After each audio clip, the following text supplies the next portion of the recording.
Have you ever wondered how close you've come to danger without even realizing it? At Shivering Vault, we take you there, one story at a time. But before you drift off, consider liking this video, commenting where you're watching from and at what time, and subscribing to keep these chilling stories coming. Now, let's dive into these unsettling tales.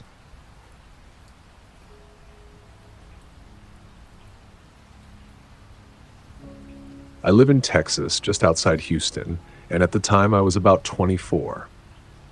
One of my neighbors, an older couple, were heading out of town for a week to visit family, and they asked if I could house sit for them.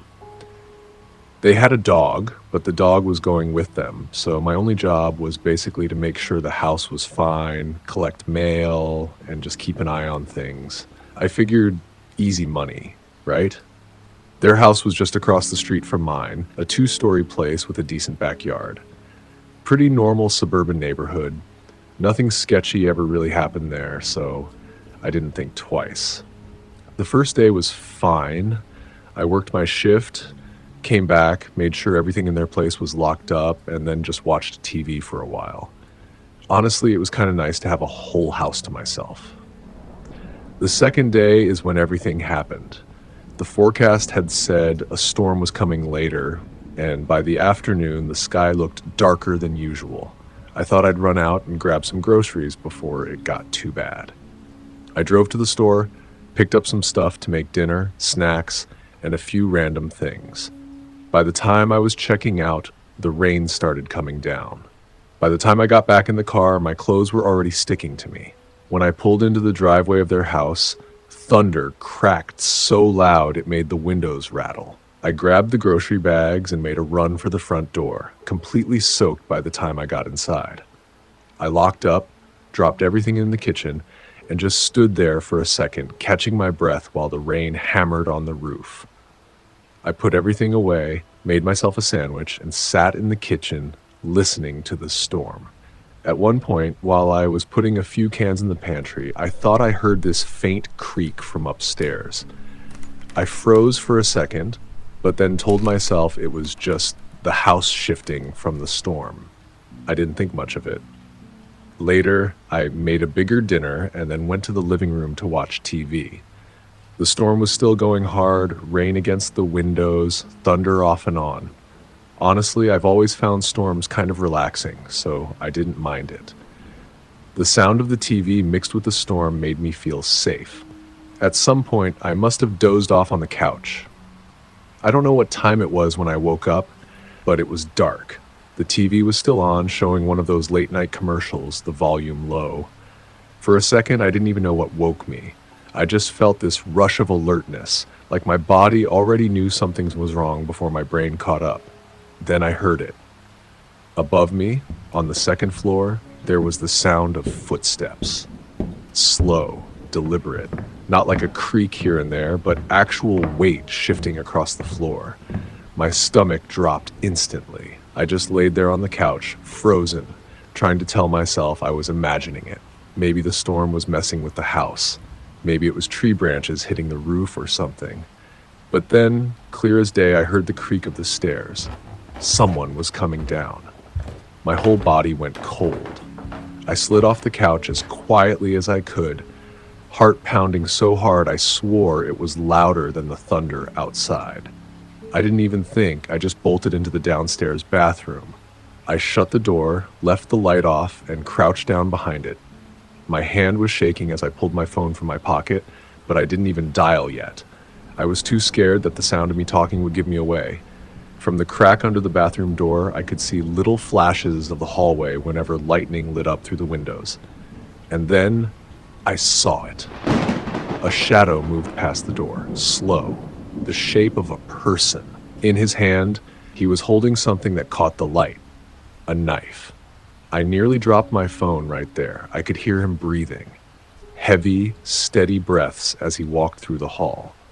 I don't know if he was talking to himself or whispering, but there were these little murmurs mixed in, too quiet for me to make out. He checked the kitchen, then the living room. Every step he took felt like it was right in my skull. I finally pressed the numbers on my phone and whispered to the dispatcher, telling them someone was in the house. They told me to stay quiet, stay where I was, and that officers were on their way. Meanwhile, the guy kept moving around. At one point, the footsteps came back toward the hallway. I saw the shadow pause right in front of the bathroom door. He stood there. Just stood. I clamped my hand over my mouth so hard my nails dug into my skin. He didn't touch the door, but he lingered there for what felt like forever. And then, just like that, he walked away. I heard the front door click shut a few minutes later. I don't think I moved for at least a full minute after the door closed. I was shaking so bad I thought I might pass out. The dispatcher stayed on the line with me, whispering that help was almost there. Then I saw it, red and blue lights flickering through the rain-streaked windows. The storm was still pounding, thunder rolling across the sky. But when I heard the knock at the door, followed by someone shouting, "Police!" I almost cried. I came out of the bathroom so fast my legs barely worked. I stumbled to the door, unlocked it, and 2 officers rushed in, guns drawn. They went through the house, clearing room by room. I just stood there in the entryway, drenched in sweat. After a few minutes, one of them came back down and said nobody was inside. But then he told me the back door had been forced open, splintered near the lock like someone had pried it. The officer asked me to walk him through what happened. I told him everything. He nodded and said it sounded like the intruder had gotten in earlier, probably while I was out grabbing groceries, and just waited. That thought alone nearly made me pass out. I had been in that house all evening, making food, watching TV, not knowing there was a stranger upstairs the whole time.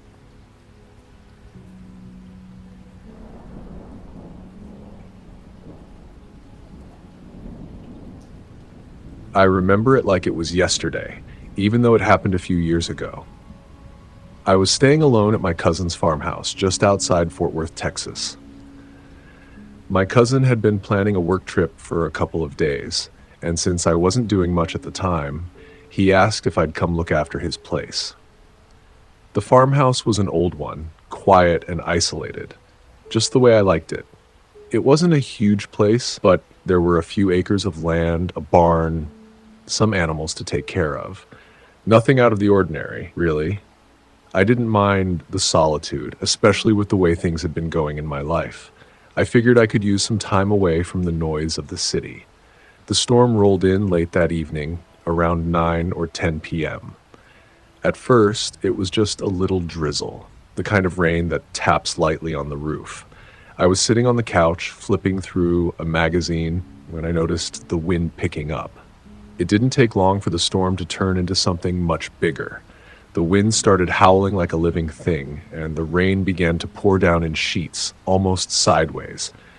I got up to close the windows, but it was too late. Water was already getting in. Then the power went out. Just like that. 1 second, everything was normal, and the next, I was in complete darkness. The only light was the faint glow of the candles I'd lit earlier. The storm was intense. I thought about grabbing a flashlight or checking on the animals in the barn, but the storm was so bad outside, I figured they'd be fine until morning. Instead, I just sat there, listening to the storm and trying to keep my mind off the growing unease creeping up on me. It must have been around 11 p.m. when I first heard it. A sharp, metallic sound, almost like a hammer hitting a piece of metal. I froze, holding my breath, wondering if I had imagined it. At first, I thought maybe it was just the storm. Wind can do strange things to a place like that. But then I heard it again, louder this time, like someone was hammering on something outside. I stood up and walked over to the window. The rain had made everything blurry, but I could just barely make out the outline of the barn in the distance. The sound continued, echoing through the night, but I couldn't see anyone. I figured it was probably an animal, some kind of wildlife trying to get in, or maybe the wind pushing something around in the barn. Still, I couldn't shake the uneasy feeling in my stomach. I went over to the kitchen to grab my phone. The battery was low, but it still worked.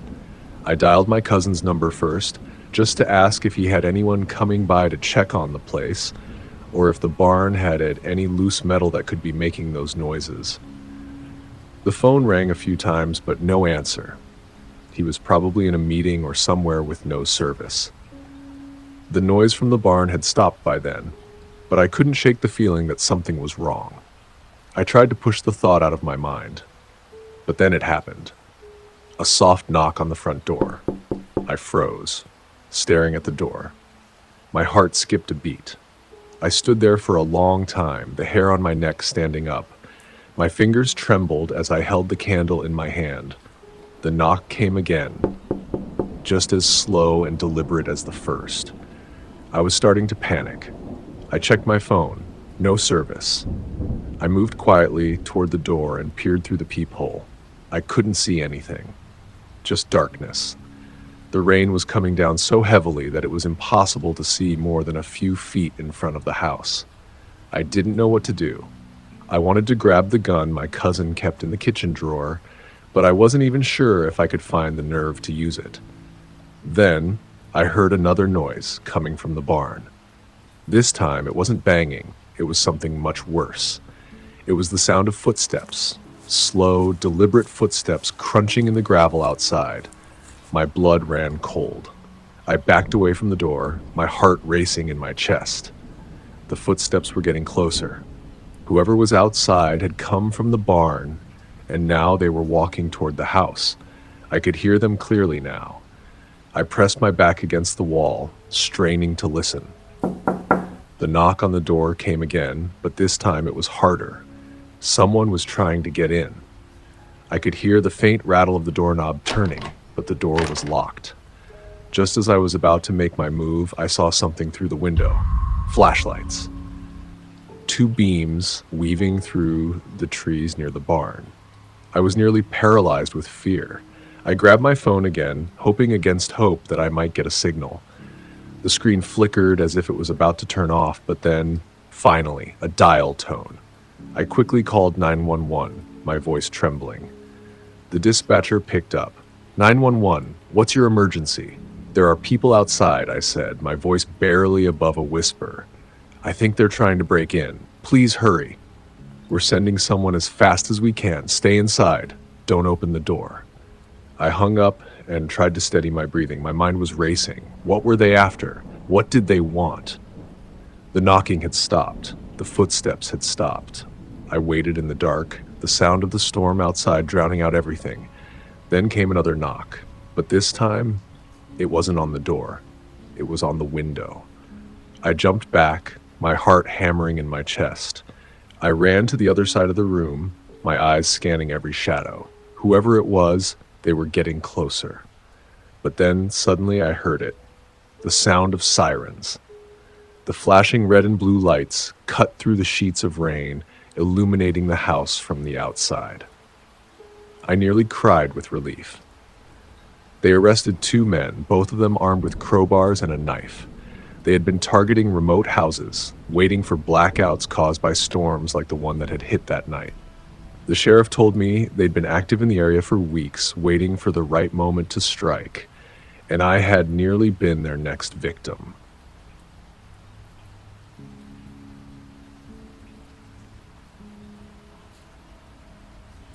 It's well past midnight when I step out of the small office building in downtown Dallas. The rain's been pouring for hours now, drenching everything in sight. I hate working nights. As I lock the door behind me, I pull the collar of my jacket up and try to shield myself from the rain with my umbrella. But it's cheap, the kind you buy at the corner store when you forget your good one at home. The wind yanks it out of my hand like it's nothing. For a moment, I just stand there, staring at the twisted metal skeleton of the umbrella, wondering what I should do. It's too late to go back inside, and I can't just stand in the street like a fool. So I look around and see a small diner up ahead. The lights inside are dim, but the awning outside is wide enough to hide under. It's closed for the night, but I don't care. At this point, I'm wet through, and standing in the rain is more of a punishment than a solution. As I approach the awning, I notice three men standing in the corner. They're huddled together, their faces hidden by the shadows of the awning, but I can see the faint glow of cigarette embers from the tips of their smokes. It's quiet, except for the sound of the rain hitting the pavement and the occasional hiss of their cigarettes being sucked in. I try not to make eye contact, but one of them catches my gaze anyway. He raises his hand, almost as if to wave, and calls out, "You look like a drowned rat." I laugh awkwardly, pulling my jacket tighter around me. "Yeah, I guess I do." Another man, this one a little older, chuckles. "It's really coming down out here, huh?" "Yeah, just trying to wait it out," I reply, stepping under the awning.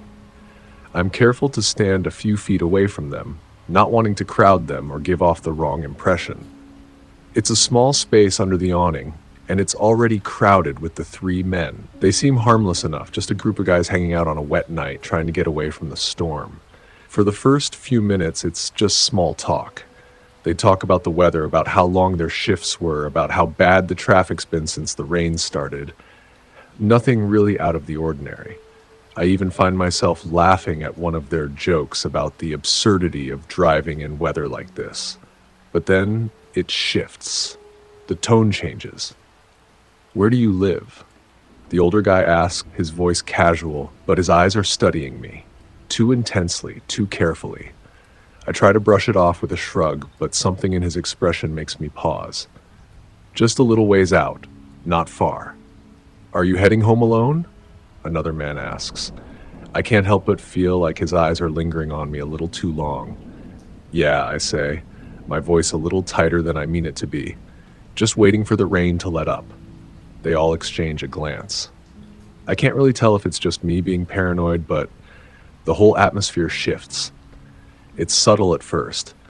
One of them shifts closer, blocking part of the awning, and the grin he flashes doesn't look as friendly anymore. The smile is wide, too wide, and there's something wrong with the way he looks at me. I can feel my heart rate pick up. "Are you sure you're not waiting for someone?" the older guy asks, his voice just a little too low. I take a step back, suddenly feeling crowded. "No, I told you, just waiting for the rain to let up." But they don't seem to buy it. The way their eyes move from one another to me, it's like they're trying to figure something out, sizing me up. I don't know what they're thinking, but I start to feel like I'm the subject of some silent conversation that I'm not invited to. Their faces go from friendly to something else, something darker, like the air between us has thickened. I can't shake the feeling that something is very wrong. I pull my phone from my pocket, my hands shaking just a little as I unlock it. I don't have anyone to call for a ride, but I can pretend. I hit the number for a friend, then hold the phone up to my ear. "Hey, I'm waiting outside. Can you pick me up?" "Yeah, it's really coming down out here." I make sure my voice is loud enough for them to hear, for the men to hear. My eyes flicker nervously to them, and I notice they're all watching me closely now. As I speak, I try to appear calm, even though my stomach is churning. The older man's eyes narrow slightly.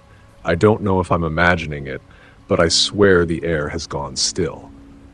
The rain is pounding so hard now that it's almost deafening, but I can still hear the faint sound of their breathing, and it's slow, deliberate, like they're waiting for something. I pretend to chat with my friend, but it's just an act now. I've seen the shift in their expressions. They're no longer pretending to be friendly. It's almost as if they've made a decision, and I can feel it in my gut. I can't stay here. But before I can make a move, headlights cut through the rain. A police cruiser rolls slowly past, its sirens flashing faintly in the distance. It glides by, the spotlight briefly flashing on us, and then, like a switch flipping, the three men break their stare and scatter. One goes to the left, another to the right, and the last one disappears down an alley without a word. I'm left standing there, my heart thudding in my chest. I look around, but the officer doesn't even glance my way. The car passes by without stopping. I can't believe how close I just came to something I can't even put into words. I stand under the awning for a few more seconds, my hands shaking. I don't know who those men were. I don't know what they wanted. But I do know one thing. I'll never forget the way their eyes followed me as they disappeared into the night. And that night, it wasn't luck that saved me. It was timing. If that police cruiser had been just a couple of minutes later, I don't think I'd be telling this story now.